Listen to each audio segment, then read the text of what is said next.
High, good morning. Sunday বলে প্রচুর late হয়ে গেছে ঘুম থেকে উঠতে। এবার চললাম ফ্রেশ হতে। এবার আমি টোটাল ফ্রেশ হয়ে গেছি। এবার পুরো মাথাটা শুকিয়ে নিতে হবে হেয়ার ড্রায়ার, নাহলে শীতকাল পুরো ঠান্ডা লেগে যাবে। এবার চলে যাব আমি আমার কিচেনে কফি বানাতে। কফি তো আমার খুবই ফেভারিট। এবার সকাল সকাল তো কফি খেতেই হবে। এদিকে দুধ গরম করা আছে, দেখতেই পাচ্ছ। এবার আমি যে রকম পরিমাণ মতো চিনি দিয়ে কফিটা আমি বানাবো। আমি চিনি খুব কমই খাই। কফি আমার টোটাল রেডি হয়ে গেছে। আর এদিকে আমার রেডি আছে হালদিরামের মুগ ডাল আর হালদিরামের ভুজিয়া, তার সাথে ব্রিটানিয়ার টোস্ট। সকাল সকাল সানডে স্পেশাল কফিটা এত কিছুর সাথে জাস্ট ওয়াও।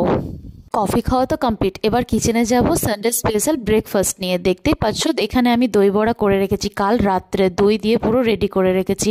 আর এটা আমি এখন সার্ভ করে নেবো, কারণ আজকে সানডে স্পেশাল ব্রেকফাস্ট হচ্ছে দই বড়া, টোটাল আমার বানানো।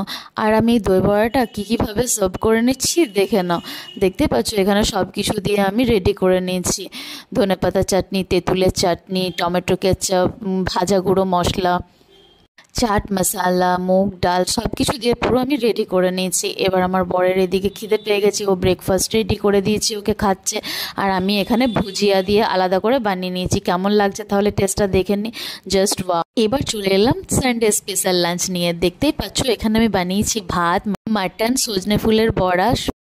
মাটন তো আমার সবচেয়ে ফেভারিট খাবার। দেখতে পাচ্ছ লাঞ্চ প্লেট নিয়ে বসে। তাহলে তাড়াতাড়ি খেয়ে নিই, এবার তো সানডে স্পেশাল ডিনারের জন্য রেডি হতে হবে। গুড ইভিনিং, চলে এলাম সানডে স্পেশাল ডিনার নিয়ে। আজকে ডিনার রেসিপিটা শেয়ার করছি, চিকেন দম বিরিয়ানি। কি নিয়েছি সেগুলো আমি দেখিয়ে দিচ্ছি। পুরো ইনগ্রিডিয়েন্টস আছে, মুখে বলা তো অসম্ভব। সব ইনগ্রিডিয়েন্টসগুলো দেখিয়ে দিচ্ছি আর ভিডিওর নিচে পুরো লিখে দেখাচ্ছি। আমি এখানে বিরিয়ানির জন্য বাসমতি রাইস নিয়ে নিয়েছি, ইন্ডিয়া গেটের। বাসমতি রাইসটা আমি জলে ভিজিয়ে 10 মিনিট রেখে দেবো। আর আমি আদা, রসুন, পেঁয়াজ, কাঁচা লঙ্কা, টমেটোর একটা পেস্ট করে নেবো। আমার পেস্টটা হয়ে গেছে। এর উপরে আমি চিকেন চাপ আর লেগ পিসগুলো মশলার মধ্যে মাখিয়ে ম্যারিনেট করে নেবো। তারপর ম্যারিনেট করে নেওয়ার পর এর উপরে আমি কাশ্মীরি লাল মির্চ দিয়ে দেবো, যাতে কালারটা বেশ ভালো আসে। এরপর আমি গরম মশলা গুঁড়ো দিয়ে দেবো ওপর থেকে। তারপর এক এক করে 1 বাই 1 নুন, হলুদ গুঁড়ো, কস্তুরি মেথি পাউডার থাকলে সেটাও দেওয়া যেতে পারে, কুচনো পেঁয়াজ, কাগজি লেবু। তারপর জিরের গুঁড়ো দিয়ে দেবো কুচনো পেঁয়াজ দেওয়ার পর। তারপর জিরে গুঁড়োর পাউডার দেওয়ার পর আমি দিয়ে দেবো বিরিয়ানি মশলা। তারপর এটাকে সর্ষের তেল ওপর থেকে দিয়ে টক দই ছড়িয়ে দেবো। ভালো করে টক দইটা বেশি করে দিয়ে ম্যারিনেট করে নেবো। কেটে রাখা আলুগুলো নুন হলুদ মাখিয়ে হালকা করে ভেজে নেবো। এবার আলুগুলো তুলে নেবো। প্রায় তেল গরম হয়ে গেলে কুচনো পেঁয়াজগুলো আমি লাল করে ভেজে বেরেস্তা বানিয়ে নেবো। আমার বেরেস্তাটাও রেডি হয়ে গেছে। প্রায় তেল গরম হয়ে গেছে। এবার আমি ড্রাই ফ্রুটসগুলো ভেজে নেবো, কাজু কিশমিশ আমন্ডগুলো। কড়াই গরম জল করে আমি জল ফুটে এলে জায়ফল, জয়িত্রী, গোটা গরম মশলা দিয়ে দেবো। ওপর থেকে মাটন ঘি দিয়ে দেবো, কাগজি লেবুর রস ছড়িয়ে দেবো।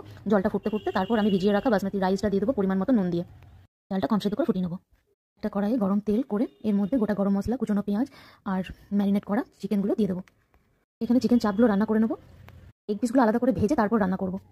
চিকেন চাপের রান্নাটা হয়ে গেছে পুরো। ওর থেকে লেগ পিসটাও দিয়ে দিয়েছি। একটা বাটির মধ্যে গরম দুধ